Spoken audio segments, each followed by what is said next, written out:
Hello and welcome to the latest in our series of videos on Irish history. We're going to change tack slightly for today's video and look instead in Northern Ireland. So for our next couple of videos, we're going to be doing this Northern Irish series and we're going to be breaking it down into three separate parts. So part one is looking at Northern Ireland from the formation of the state in 1920 to the end of World War II in 1945. What we've got to look at is what was Northern Ireland and how was Northern Ireland governed under James Craig. This can be looked at through sectarianism and through the economy, and what was our Northern Ireland's role in World War II in contrast to the role of Ireland during the emergency. Okay, let's take a deep dive, shall we? So what we have here at the top of our screen, highlighted in red, is the 6 counties of Ulster. So in 1920, the Government of Ireland Act was passed. A new state was formed called Northern Ireland. There were 6 Ulster counties in the new state that we can see in the map, and a Home Rule Parliament was set up in Belfast. Of course, the irony is, the thing that the Unionists had fought against for years, they were now more than happy to get with this Home Rule. So Northern Ireland itself, what did the Unionists get as part of Northern Ireland? So Northern Ireland was still a part of the United Kingdom. Westminster had control over trade and most taxes, but Northern Ireland was represented still by 12 MPs at Westminster. Northern Ireland had control over local affairs such as health and education, and the Unionists were permanently in government because they had a 3-to-1 majority in seats. What did the Nationalists want, though? Well, the Nationalists who lived in Northern Ireland wanted to be part of the Irish Free State. They supported the Nationalist Party of Sinn Féin. However, as they had no hope of being in power in government, they were hostile to the Northern Irish state, and especially a symbol of this was its Prime Minister, James Craig, who was a symbol of the Stormont oppression. So how was Northern Ireland governed under James Craig is the next thing that we have to look at. So James Craig, or Lord Craigavon, as he was known, said that Stormont was a Protestant parliament for a Protestant people. Unionists saw the Nationalists as a threat to the Northern Ireland state. They feared that they would be forced into United Ireland by the Free State, helped by the Nationalists in the south. This is why they treated the Nationalists so harshly and with such disdain. Now, sectarianism was also a big social problem here. Because Craig was Prime Minister until 1940, his policies clearly discriminated against Catholics. So sectarianism was being treated unfairly because of your religion. The Royal Ulster Constabulary was set up as a mainly Protestant police force. They were backed up by the B Specials, which was a reserve police force who were all Protestants.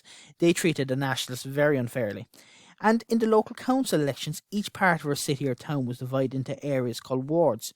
Each ward elected councillors. The boundaries of the wards were drawn to ensure that more Unionist councillors were elected than Nationalists every single time. This is called gerrymandering. And gerrymandering is rearranging voting districts for the benefit of your political party. In Derry, the Catholics were the majority of the population, but the Unionists still held the majority of the seats on the city corporation. So, Nationalists also suffered mass discriminations here in areas such as housing and work. And this had not gone unnoticed. Okay? Especially in housing, Protestants rather than Catholics were given local authority housing. And those Catholics who needed social housing had to become Unionists. Because as the Unionists, the Protestants, dominated local councils. It was either your fate or your housing.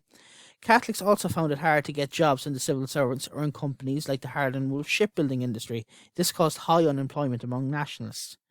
So the economy was also in trouble from 1920 and in the 1930s.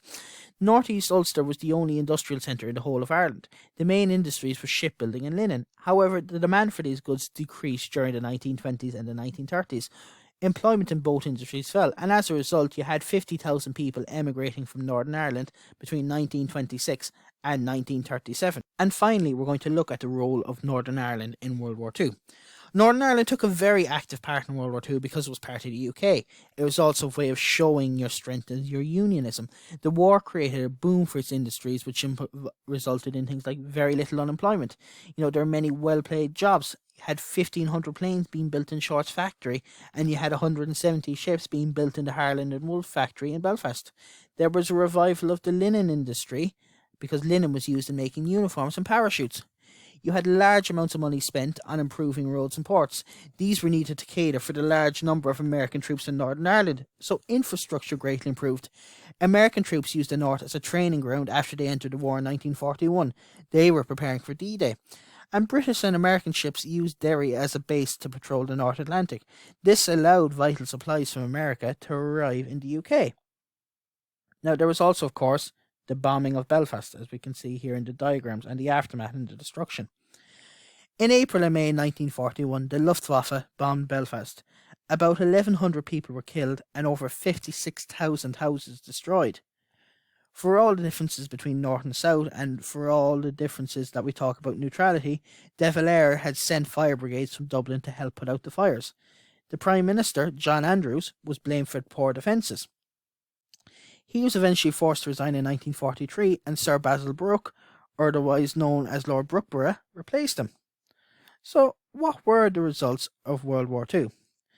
The contribution of Northern Ireland to the war effort meant that the link between Britain and Ireland, or particularly Northern Ireland, was strengthened and solidified. Also, what World War II managed to do was widen the gap between the North and the South even further, as the South had been seen as neutral during the war. That's all for this video. We'll be back with more about Northern Irish history real soon. Thanks for watching. Take care. Goodbye.